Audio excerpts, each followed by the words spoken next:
Ghana now, the plane is at least got 20 to 30 physically challenged people coming back to their own country from the UK.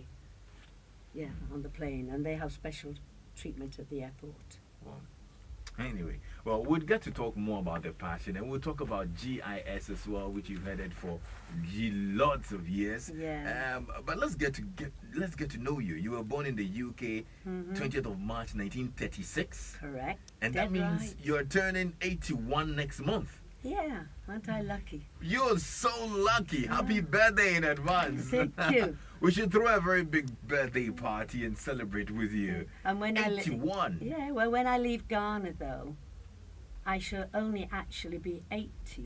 That is on the 19th of March. But when I arrive in the UK, I shall be 81 because my birthday, and I'm travelling on the 20th. So this is the first time I've had a birthday flying all over the world. Wow, that's in totally the air. wonderful. Is that not wonderful? It is wonderful. And I'm sure BA will look after me very well. They will. We need to let them know in advance. But tell me, how come you never knew your parents and you grew up in an orphanage? Let's get to that story. Well, at that time in 1936, obviously you know there was a war on in Britain. So there were a lot of things happening that, you know, couldn't be avoided. Wartime, as you know, is just a challenge now as it was then in Britain at that particular time. So children like us got left and somehow got forgotten about. You know, maybe our parents might not have been doing very well. We never know really, because you are at that particular time, they weren't as honest, or there wasn't a lot of records made about where you were and who you were, you see. So you got on with your life, and that was it. And that was it? Yeah, that was it, if you survived. Because a lot of the children at that time at my age got sent on the ships to Australia, as you well know, and treated as slaves and that in Australia and many parts of the world by Britain. And you lived in an orphanage till you were 12? Yes, in and out, adopted by different people who tried you out for the day or the week. If they liked you, if they didn't, they sent you back again. It wasn't really awfully organised at that particular time. Yeah. So, for you, where did the stability come? At what point did stability come? And my life began when I was 12 years of age. And we're at 12. I felt I was born at 12 years of age, so I forgot about the black holes. And a lovely old couple adopted me and brought me up. I was a very mischievous person. Very, very awkward, very much, because, you know, your background and everything. Yeah. But yeah, they were great Christians too. So that really put me on the path of life, and I was so happy and so well blessed at that particular time. So very, that's very fortunate. Probably that helped your Christian upbringing and instilled Well, faith in you and obviously. all. Yeah, yes. They weren't rich. They were very just ordinary. He'd worked he was in the war. He was, you know, a wartime soldier, and he suffered very badly with breathing. He got poisoned with a poisonous gas. But she was a teacher at the school that adopted me.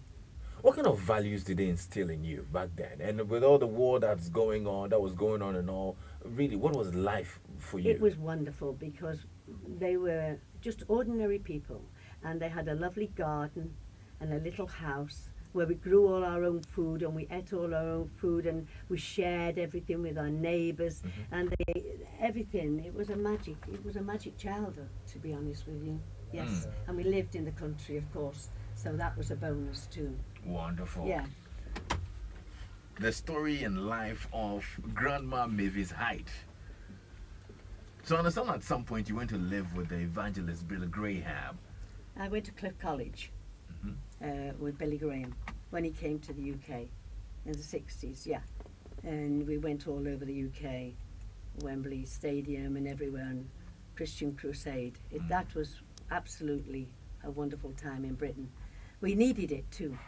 Just after the war, you know, we were clearing up Britain a bit, you know, with a few of the challenges we had, yeah.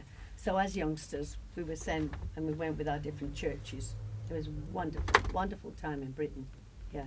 Any life lessons you picked from that time? Yes, I became a Christian and I was saved. And at that particular time in my life, yes, at 16. But I fell off the beaten track once or twice. What the blessing is, when you love the Lord, He always puts you back again. Right. When you say you fell off, what really happened? Oh, I'm not going to tell you those dark secrets. No way! Dad's secrets to call Hey, them. you want me to tell you about all my lovers and all the naughty things I do? Is that what I you want? You, well, A you bit just of said it spice? all. It's fine. You just Yeah. said it all. Your lovers and all. So at what point did Ghana come in for you?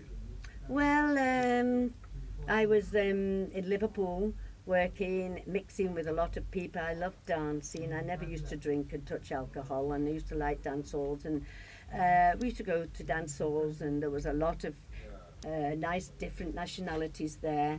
And we met up with a lot of Ghanaian people at that particular time. And they were on about freedom for Ghana. Oh, I said, I'm going to join that. So I more than joined it. I ended up in marrying one of the men in Liverpool. A Ghanaian? Yeah. Wow. What about him? Not a lot to say about him. He was a good dancer. He was a good mover and he was a good groover. Ah, there you go. Yeah. And that was what sold it for you. But what Yeah. what made you decide to follow him back to Ghana?